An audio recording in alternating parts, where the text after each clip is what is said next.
All right, let's cut to the chase. The media isn't in the business of truth. They're in the business of making money. And they do that by monetizing your attention. The more you look, the more you listen, the more they make. And what's on the other end of their puppet string?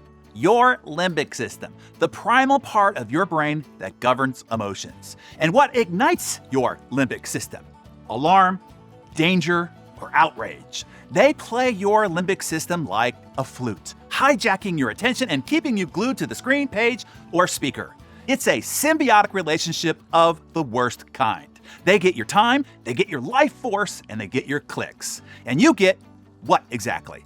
A distorted and perverted view of reality and an elevated stress level.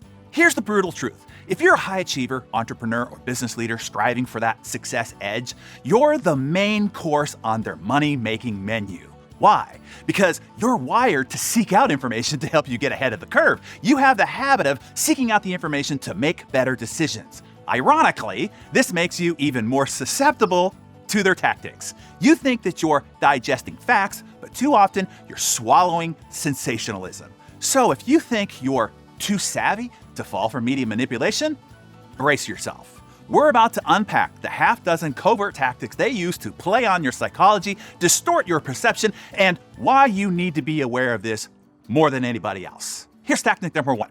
Sensationalism and hyperbole. The trap. You're scrolling through the headlines and boom, nation on the brink, economy in free fall. The media knows that the more dramatic the headline, the more likely that you will click and look. It's rooted in our primal instincts. Your brain is wired to detect threats. Sensational words act like red flags, triggering your fight or flight responses. Think of all the times that they screamed the apocalypse was coming. Yet, here we are, more healthy, more prosperous, safer, more educated, and more abundant than ever. Here's tactic number 2, fear-mongering. Here's the trap. Why is every election the most important election of our lifetime? Why does every economic dip signal a second Great Depression? It's the psychological trigger of fear. It's the oldest control tactic in the book, and we keep falling for it over and over and over again. When you are scared, you seek more information, creating a vicious cycle, and the media gets paid over and over and over again.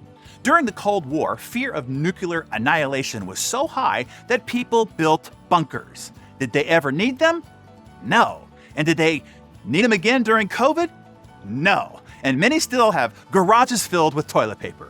Don't let fear dictate your investments or business decisions. In fact, follow Warren Buffett's advice. When others are greedy, that's when you need to be fearful. When others are fearful, it's the time to be greedy. Tactic number 3, confirmation bias. The trap here is, I want you to notice how your preferred media outlet always seems to get you. That's no accident. They are playing on your confirmation biases. You're more likely to believe new information that confirms your pre-existing beliefs, which of course only creates an echo chamber, but makes you feel so good. Don't just read what makes you nod. Challenge yourself. Seek out alternative viewpoints to make informed decisions in business and in life. And tactic number 4, emotional storytelling. Ever notice how stories of tragedy or heroism dominate the news, even when they don't impact you directly, which is 99.999% of the time? The media knows that emotions drive action. An emotional story makes you more likely to share, comment, and stay engaged. Do you remember Balloon Boy, the kid thought to be drifting away in a homemade balloon thousands of feet in the air over Colorado? It turned out that he was hiding in the attic. The media knew the story would tug at the heartstrings, so they played along. It went viral, captivating millions of viewers attached to their screens and radios to hear what was happening, when the whole escapade was fabricated as a drama. Don't get lost in the storytelling narrative. Emotional stories are compelling, but they're often the icing, not the cake. Separate the drama from the data. Actual everyday life is ordinary. It's mundane. There's not actually much news. And what there is, if told truthfully, is boring and not all that interesting. The rest of it is hyperbole and fabrication. Tactic number 5, distraction and misdirection. While the economy is tanking, the media is over-reporting celebrity divorces. Why? The human brain is wired to seek novelty.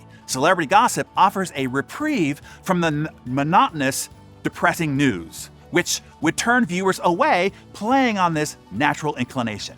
So it's the magician's trick. Hey, look over here so you don't notice what's happening over there. By distracting and misdirecting you, media companies keep you engaged without requiring you to invest any real emotional or cognitive resources. During major policy shifts, what dominates the news? Scandals, affairs, and gaffes. It's all smoke and mirrors.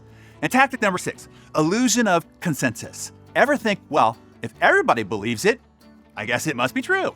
This is the psychology of social proof, and we're hardwired to follow the herd, and the media knows it. Take the Iraq War. Media perpetuated the notion that weapons of mass destruction were just a given, creating a false consensus.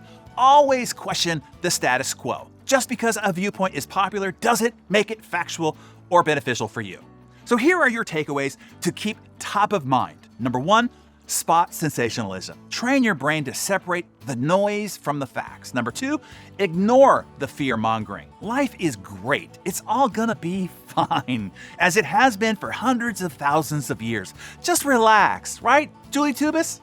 And number 3, counter confirmation bias. Diligently seek multiple perspectives. And number 4, bypass emotional storytelling. Be emotionally intelligent. Don't let purposefully dramatized stories manipulate your emotions. And number 5, defeat distraction. Prioritize information that matters to your goals. And number 6, break the illusion of consensus. Always question the popular narrative. In fact, if it's popular, assume that it's incorrect. Statistically, you're going to be right more often. And my best advice, once again, is to ignore it all. It's all BS and it's all bluster. But I know that you won't, so at least you're forewarned, thus forearmed. Here's the bottom line. You're not a puppet. Don't let the media pull your strings. You've got the scissors. Cut yourself free. So which tactic intrigues or alarms you the most? Share your thoughts in the comments below.